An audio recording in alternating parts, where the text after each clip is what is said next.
Okay, so welcome back.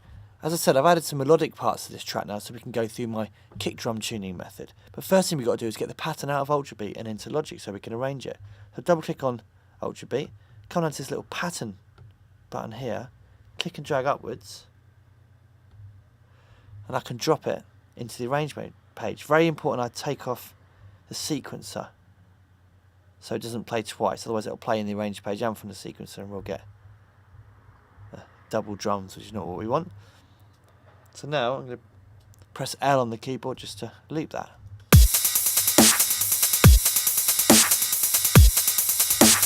So hopefully it's quite nice for you to hear how we've gone from that kind of slightly lame sounding original drum sound in Ultrabeat, and by replacing the hits and adding a little bit of reverb and compression, etc., we've achieved something which hopefully could be used for a credible dubstep track. Something I want to do just quickly, just to produce a little bit of a variation on the drum beat. So on this fourth bar, I'm just going to press P to open it up. I'm just going to put a double kick in there, and I'm also going to apply the hat as well. I'm going to copy that across here as well, just so we have a little bit of a variation in the beat. Take that off by pressing L. So now we're going to have a look at this kick drum tuning method. So this, I'm not going to lie to you, takes a little bit of kind of getting your head around. It's not probably not something that a lot of people have maybe thought of before. A lot of you maybe have gone through drum tuning before. It's quite an important part of drum programming, tuning the drums. Drums aren't melodic instruments per se, or they can be depending on what kind of drums they are, but the kind of drums we're using aren't melodic instruments per se, but they do have a pitch to them, and the pitch can work better in relation to the key of the track. So I was trying to use the tuner in Logic to work out what the pitch of a kick drum was, and I found that probably 1 in 10 times it would get it right, and the rest of the time it wouldn't be able to work it out. So I devised my own way of trying to find the right pitch for the kick drum. So I just come over to Ultrabeat and open it up. So here's the kick drum part here. So the kick drum at the moment is playing back on the note of C3. That does not mean that the kick drum is in the key of C or indeed playing C3. All it means is the sampled kick drum is playing on the keyboard note of C3. This track is in G. I've produced a sub bass part which is playing the note of G. Let's have a listen to that actually.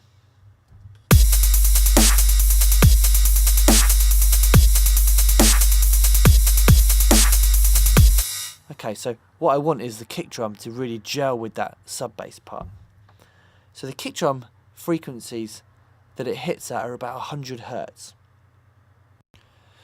And I have a frequency chart of where all the musical notes sit in Hertz. I've actually got it on my wall, but here's one grabbed off the internet.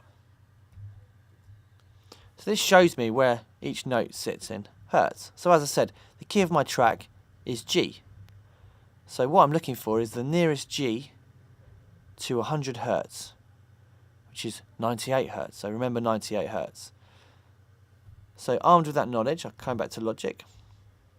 On my kick drum, I'm going to place an EQ, and I'm going to put 98 in here, and I'm going to make it a very sharp increase.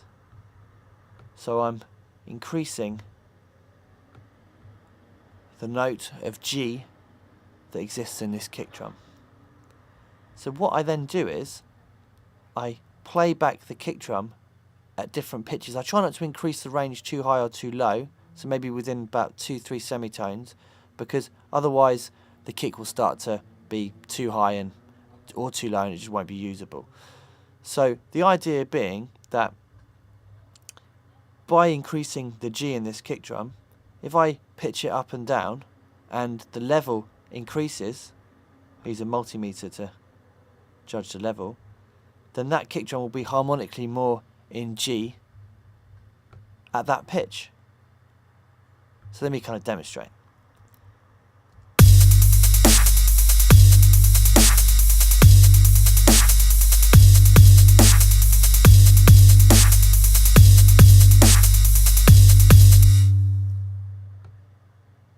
So at C3,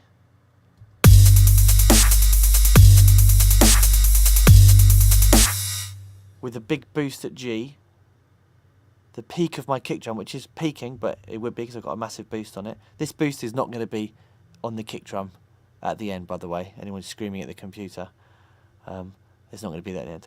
So the peak is 1.7. Let's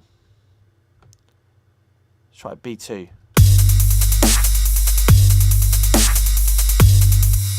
Bit loud at 1.9. Let's try C sharp 3.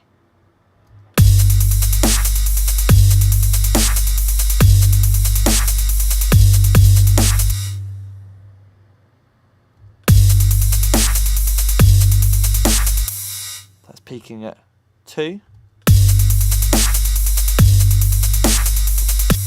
And at D3, that's peaking at 1.7.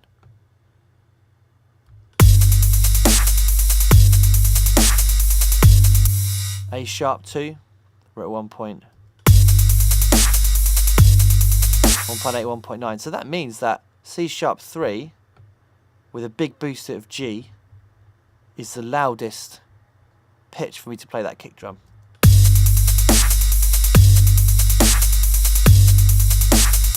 So let me take this big increase of G off.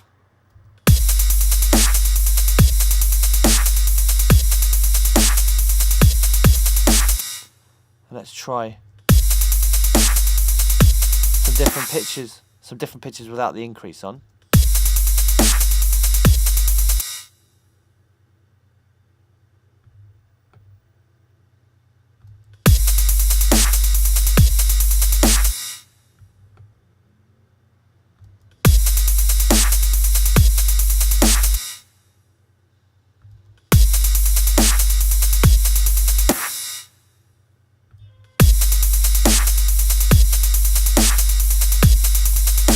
So again, I always judge with my ears, and for me the kick drum at C sharp 3 seems to gel the best with the bass.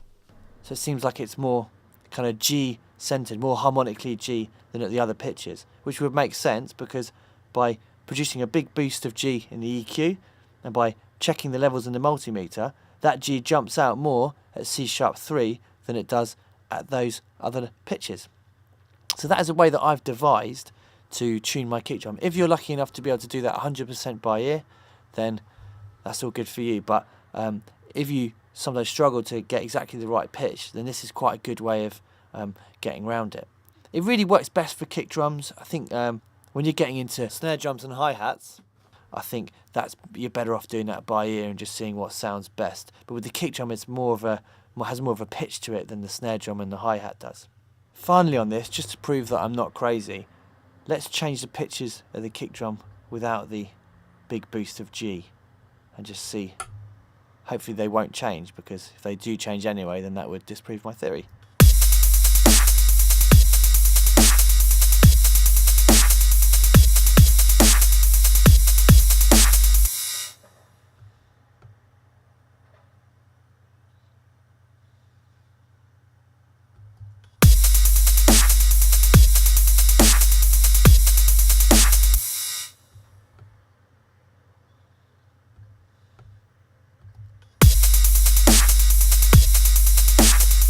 So you can see there's actually no difference in the peak level of these drums at these different pitches. The level difference is only evident when I've put in that big increase of G.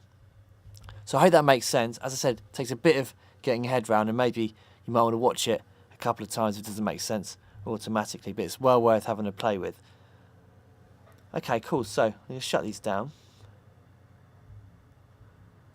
And I'm also going to just come onto my kick drum, and I'm just going to roll off a little bit of the low end because I've got this big sub underneath, so I don't necessarily have to go down too low with the kick drum. So maybe from about 50 down.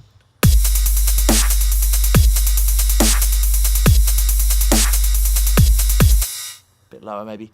So, as I said, I've introduced some melodic elements here. What I'm going to do is, just to finish up, we're going to go through sidechaining the sub bass to the kick, and also this cutting kind of rhythmic lead part I've programmed in Massive.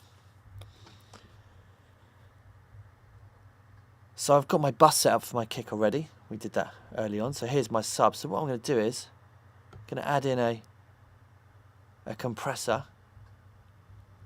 I'm going to put it in VCA mode, which I like for sidechaining because it's very responsive. And I'm really going to pump this sub bass part. Make sure always get that back to unity gain. If anyone from Logic's watching, I wish these compressors would come on without 4 dB of gain all the time. Maybe in Logic 10. So,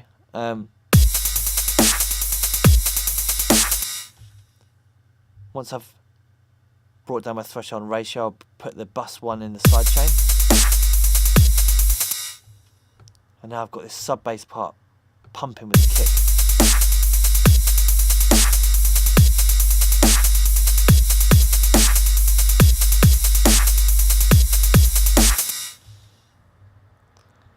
Just realised that I need to copy across my first region, so I don't want that double kick on every bar.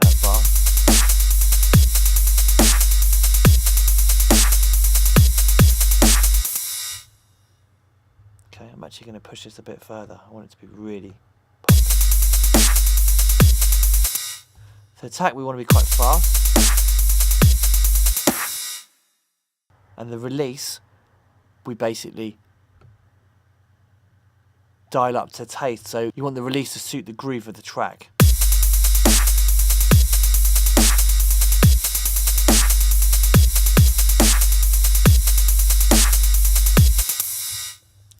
I'm actually going to take this a step further with this sub. I'm going to copy down this compressor. I'm going to come over to my snare. And I'm going to send my snare to bus 9. Alt click again for unity gain. Double click.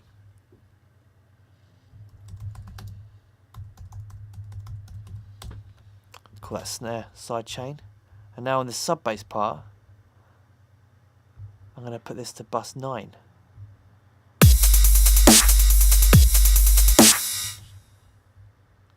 Mute my bus, which I forgot to do there.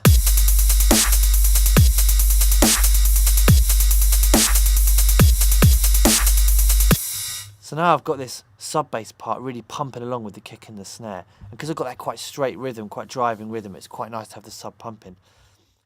So as I said, I've got some other melodic parts that I've added to this track. And the next one is this cutting lead sound.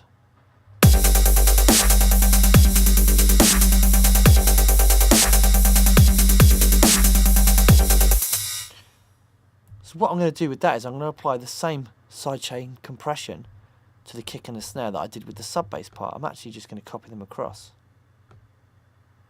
Just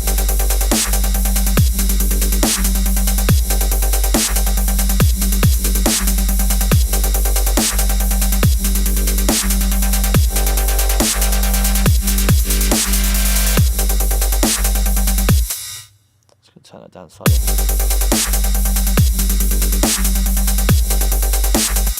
So now I've got the kick drum and the snare quite straight, and I've got the sub and this rhythmic part just pumping along with them, which gives me quite a nice kind of groove. Okay, so I've got these other sounds here. I've got a chord part, a little lead part, a little stabby sound and mass with some big reverb on it and some white noise. And I've got four of these little kind of atmospheres and reverse sounds as well to help kind of add to the groove.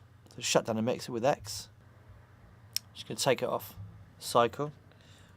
Turn to go back to the beginning. Let's have a listen.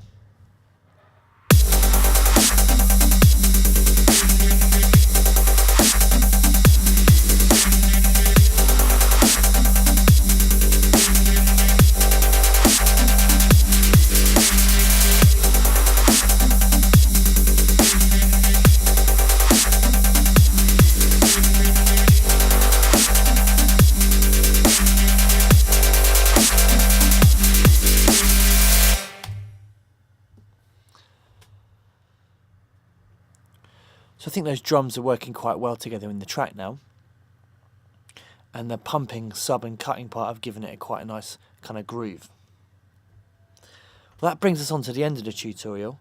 I hope you found it useful. Don't forget you can grab all the sounds we've been using and more from facebook.com/rebelsonics, and there's also lots of free goodies for you to download at facebook.com/garnishschool.